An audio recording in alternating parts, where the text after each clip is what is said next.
Dear student, आज से हम स्टार्ट करने वाले हैं बीएससी फोर्थ सेमेस्टर फिजिक्स। जो हमारी बुक है, पार्ट ए है हमारे पास पर्सपेक्टिव ऑफ मॉडर्न फिजिक्स, उसको हम स्टार्ट करने वाले हैं। सो आज से इस चैनल पर रेगुलर वीडियोस आएंगे और उसमें हम बीएससी फोर्थ सेमेस्टर की जो फिजिक्स है इसको कंप्लीट कवर करने वाले हैं। सो चलिए यार स्टार्ट करते हैं। जैसे कि यूनिट फर्स्ट है हमारी रिलेटिविटी एक्सपेरिमेंटल बैकग्राउंड, ये हमारी यूनिट फर्स्ट है। सो इसको स्टार्ट करते हैं। तो यार आज की इस वीडियो के अंदर हम देखने वाले हैं फ्रेम ऑफ रेफरेंस, जो कि इम्पोर्टेंट टॉपिक है, एंड इट्स टाइप्स। ठीक है स्टूडेंट्स, पहला टॉपिक यही है हमारा फ्रेम ऑफ रेफरेंस यानी का निर्देश तंत्र और इसके प्रकार। सो यार वीडियो में आगे बढ़ने से पहले मैं आपको एक इम्पोर्टेंट जानकारी दे दूं। देखिए, हमारा कोई भी एप्लीकेशन नहीं है, ना हमारा कोई पेड कोर्स होता है। सो हमारी जो जितने भी लेक्चर्स है वो कंप्लीट फ्री ऑफ कॉस्ट है और वो यूट्यूब पर अवेलेबल है। सो आप वहाँ से अपना सिलेबस कर सकते हैं। बीएससी थर्ड सेमेस्टर की फिजिक्स हमारी ऑलरेडी चल रही है और अब से हम बीएससी फोर्थ सेमेस्टर की जो फिजिक्स है उसको भी स्टार्ट कर दिया है हमने। ठीक है, इसके भी रेगुलर लेक्चर आएंगे। सो आप वहाँ से अपने नोट्स बना सकते हैं और अपने एग्जाम की प्रिपरेशन कर सकते हैं। तो चलिए यार बिना कोई टाइम वेस्ट के वीडियो को स्टार्ट करते हैं। फ्रेम ऑफ रेफरेंस होता क्या है? फ्रेम ऑफ रेफरेंस, देखिए दोस्तों, हमारे पास जितने भी एक्सिस होते हैं ना, उन सभी का सेट होता है फ्रेम ऑफ रेफरेंस, जिनकी मदद से हम किसी भी पार्टिकल की पोजीशन को डिटरमाइन करते हैं। देखिए, जैसे हमारे पास ये एक्स एक्सिस है, ये वाई एक्सिस है और ये जेड एक्सिस है। ये हमारे पास पी कोई पॉइंट है एक्स वाई जेड। इसकी एक्स एक्सिस पर डिस्टेंस पॉइंट ओ से एक्स है, एक्स यूनिट, और वाई एक्सिस पर पॉइंट ओ से यानी का मूल बिंदु यानी का ओरिजिन से जो डिस्टेंस है वो वाई यूनिट है। एंड जेड एक्सिस से इसकी डिस्टेंस जेड एक्सिस के अलोंग वो जेड यूनिट है। ठीक है, तो यार अब हम डेफिनेशन देखते हैं। फ्रेम ऑफ रेफरेंस की डेफिनेशन क्या होगी? कह रहा है कि the set of coordinates axis by help of which the position of any particle can be determined is known as frame of reference. जो हमारा फ्रेम ऑफ रेफरेंस है वो कुछ नहीं, वो सेट है। किसका सेट है? वो set of coordinate axis. Coordinate axis का सेट है, जिन कोऑर्डिनेट एक्सिस की मदद से, जिन कोऑर्डिनेट एक्सिस की सहायता से हम किसी पॉइंट P की पोजीशन डिटरमाइन करते हैं। वही सेम लिखा हुआ है। आई होप आपको ये क्लियर होगा। एक बार मैं फिर से एक्सप्लेन कर देता हूँ। देखो, फ्रेम ऑफ रेफरेंस क्या है? ये सेट है बेसिकली एक्सिस का, उन कोऑर्डिनेट एक्सिस का सेट है जिनकी मदद से किसी भी पॉइंट या किसी पार्टिकल की पोजीशन को हम डिटरमाइन करते हैं। सिंपल डेफिनेशन लिखी हुई है कि the set of coordinate axis by help of which the position of any particle can be determined is known as frame of reference. ठीक है स्टूडेंट्स, अब आगे चलते हैं। देखिए, the position vector of the particle with respect to the origin. हमारे पास कोई पार्टिकल है जिसकी पोजीशन क्या है हमारे पास? वो है एक्स आई कैप प्लस वाई जे कैप प्लस जेड के कैप। ठीक है, ये हमारे पास कोई भी पॉइंट है, कोई पार्टिकल है जिसके पोजीशन वेक्टर आर वेक्टर हमारे पास है। Then velocity of the particle, इस पार्टिकल की वेलोसिटी क्या होगी? वेलोसिटी के लिए हम क्या करते हैं? हम डिफरेंशिएशन करते हैं with respect to the time, यानी कि समय के सापेक्ष हम इसको अवकलन करते हैं। सो हमारे पास क्या हो जाएगा? वो हो जाएगा हमारे पास v इक्वल टू होता है D R vector over D T, यानी कि हमको क्या करना है? हमको डिफरेंशिएशन करना है किसका? आर वेक्टर का। आर वेक्टर हमारे पास क्या है? आर वेक्टर है हमारे पास एक्स आई कैप प्लस वाई जे कैप प्लस जेड के कैप। सो ये हमारे पास यहाँ से क्या हो जाएगा? ध्यान से देखें, ये हो जाएगा हमारे पास D X over D T I cap plus D Y over D T J cap and D Z over D T K cap. ये हो जाएगा वी वेक्टर। ठीक है स्टूडेंट्स, यहाँ तक क्लियर है? आई होप यहाँ तक आपको क्लियर होगा। अब आगे चलते हैं। आगे हम देखते हैं फ्रेम ऑफ रेफरेंस के types. Types of reference frame. Reference frame are of two types. Reference frame हमारे पास कितने टाइप्स के होते हैं? वो टू टाइप्स के होते हैं। First, inertial frame of reference, इसको हम बोलते हैं जड़त्वीय निर्देश तंत्र। फ्रेम ऑफ रेफरेंस को हम बोलते हैं निर्देश तंत्र, और ये दो प्रकार के होते हैं, जड़त्वीय और अजड़त्वीय। ये है हमारे पास जड़त्वीय निर्देश तंत्र। इसमें क्या होता है? इसमें एक्सेलरेशन जीरो होता है, या मैं कहूँ कि अनएक्सेलरेटेड होता है, और नॉन रोटेटिंग होता है। देखिए डेफिनेशन क्या बनेगी इसकी, the frame of reference which is unaccelerated, वैसा फ्रेम ऑफ रेफरेंस जो अनएक्सेलरेटेड है, अत्वरित है, एंड नॉन रोटेटिंग और अघूर्णीय है, is known as inertial frame of reference. ठीक है, आई होप आपको डेफिनेशन क्लियर होगी। सिंपल सी डेफिनेशन है, कह रहा है कि the frame of reference which is unaccelerated and non rotating is known as inertial frame of reference. देखिए यार ध्यान से समझिए, the frame of reference which is unaccelerated, जो अनएक्सेलरेटेड है, एंड नॉन रोटेटिंग, जो नॉन रोटेटिंग है, ऐसे फ्रेम ऑफ रेफरेंस को हम बोलते हैं इनर्शियल फ्रेम ऑफ रेफरेंस। ठीक है ना, इनर्शियल फ्रेम ऑफ रेफरेंस। अब देखो यहाँ पर क्या बनेगा, reference frame is unaccelerated, reference frame क्या है, अनएक्सेलरेटेड है, यानी कि उसमें त्वरण नहीं है। तो external force are applied on the body, कोई एक्सटर्नल फोर्स नहीं लगेगा क्योंकि एक्सेलरेशन क्या है, जीरो है। भाई F is equal to M A होता है ना, एफ ए हमारे पास क्या होता है, एम ए। देखिए ये कह रहा है कि एक्सेलरेशन नहीं है, एक्सेलरेशन नहीं है यानी कि ए की वैल्यू जीरो है। जब ए की वैल्यू जीरो है तो ये क्या इंप्लाइज करेगा, F equal to M A zero है यानी का एफ ए क्या है हमारे, सॉरी एफ यानी का फोर्स क्या होगा, वो भी हमारे पास जीरो होगा। इतनी बात कह रहा है ये कि reference frame is unaccelerated, therefore no external force are applied on the body. अब आगे देखिए, देन हमारे पास क्या होगा, देन हमारे पास होगा F vector equal to zero.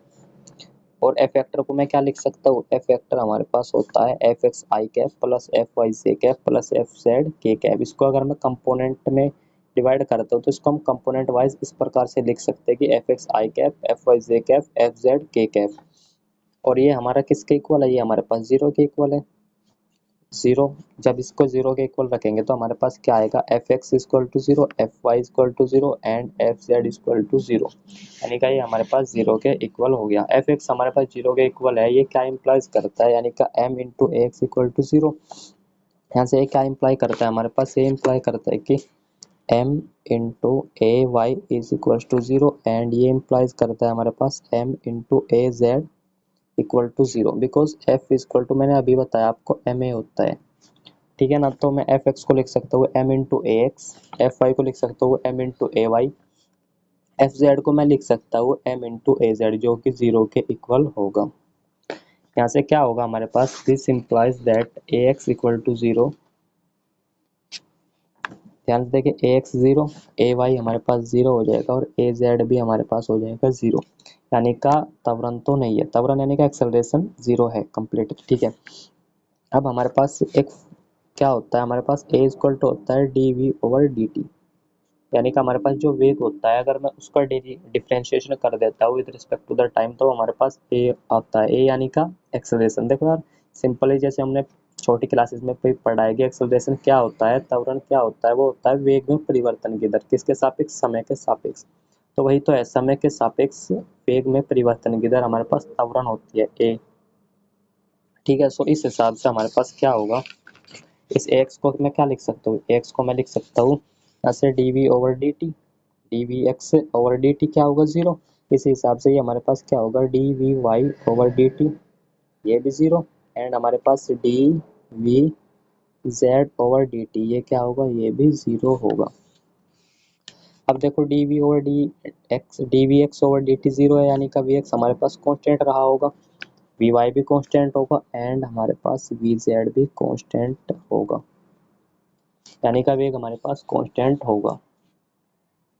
Sir inertial frame of reference में हमारे पास क्या होगा, जो हमारे पास पार्टिकल होगा उसका वेलोसिटी जीरो, वो सॉरी वेलोसिटी कांस्टेंट होगी क्योंकि एक्सेलरेशन जीरो होगा, एक्सेलरेशन जीरो होगा मीन्स दैट उस पर कोई एक्सटर्नल फोर्स अप्लाइड नहीं हो रहा है, कोई एक्सटर्नल फोर्स या बाह्य बल नहीं लग रहा है। सो इसको मैं कैसे लिख सकता हूँ, इसको हम लिख सकते हैं, देखिए सो वेलोसिटी रिमेन्स कांस्टेंट, यानी का वेलोसिटी कांस्टेंट रहती है until the external forces is applied on the body, जब तक बॉडी पर कोई बाह्य फोर्स नहीं अप्लाई किया जाता तब तक उसकी जो वेलोसिटी है वो कांस्टेंट रहती है। और ये क्या है हमारे पास, ये है न्यूटन्स का फर्स्ट लॉ।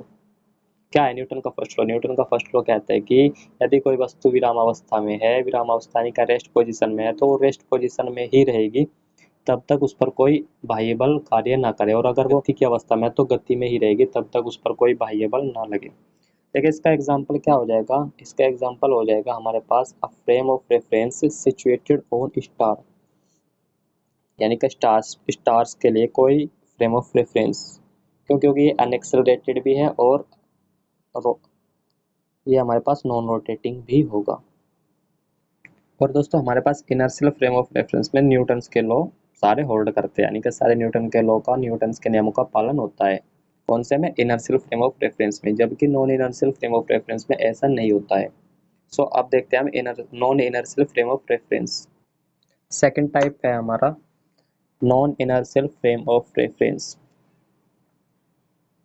इसमें क्या होगा, इसमें हमारे पास एक्सेलरेशन भी होगा और हमारे पास जो बॉडी होगी वो रोटेटिंग होगी।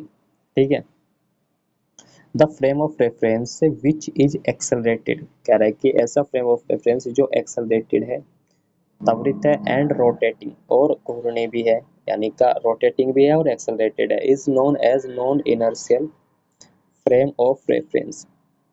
ठीक है, the frame of reference which is accelerated, जो एक्सेलरेटेड है एंड रोटेटिंग है, is known as non inertial frame of reference, यानी का non inertial frame of reference कहलाता है। एग्जांपल क्या होगा इसका, a frame of reference situated on a airplane, airplane जो चल रहा है जिसकी लगातार उसका त्वरण यानी कि उसका एक्सेलरेशन भी परिवर्तित हो रहा है, एंड द पोजीशन, वो in the position of take off, यानी का वो एक स्थान पर रुका हुआ होना नहीं चाहिए। अगर वो एक स्थान पर रुका हुआ होगा तो वो हमारे पास फर्स्ट रेफरेंस में चला जाएगा, यानी का इनर्शियल फ्रेम ऑफ रेफरेंस में चला जाएगा। बट हम क्या पढ़ रहे हैं, non inertial frame of reference, यानी का एक एयरप्लेन है जो टेक ऑफ की स्थिति में है, तो उसका जो फ्रेम ऑफ रेफरेंस उसके लिए होगा वो हमारे पास non inertial frame of reference होगा। ये छोटी सी इसकी डेफिनेशन है। तो यार आज की इस वीडियो को हम यहीं तक रखेंगे। इसमें हमने क्या कवर किया, इसमें हमने देखा सबसे पहले हमने देखा frame of reference. Frame of reference क्या है, मैंने बताया था सेट ऑफ कोऑर्डिनेट एक्सिस का सेट है जिसकी मदद से हम किसी भी पार्टिकल की पोजीशन को डिटरमाइन कर सकते हैं। ठीक है, वो हमारा फ्रेम ऑफ रेफरेंस है। The set of coordinate axis by help of which, जिसकी सहायता से position of any particle can be determine, क्या पोजीशन, किसकी पोजीशन, एनी पार्टिकल, किसी पार्टिकल की पोजीशन कैन बी डिटरमाइन की जा सकती है। ठीक है दोस्तों, the set of coordinate axis by the help of which the position of any particle can be determine is known as frame of reference. उसके बाद हमने इसके टाइप्स देखे, ये टू टाइप्स का होता है, inertial frame of reference and non inertial frame of reference. Inertial frame of reference में क्या होता है, वो अनएक्सेलरेटेड होता है, यानी कि उसमें कोई एक्सेलरेशन नहीं होता और नॉन रोटेटिंग होता है। जबकि हमारे पास non inertial frame of reference क्या होता है, non inertial frame of reference हमारे पास होता है the frame of reference which is accelerated, जो एक्सेलरेटेड है एंड रोटेटिंग, और रोटेटिंग है, is known as non inertial frame of reference.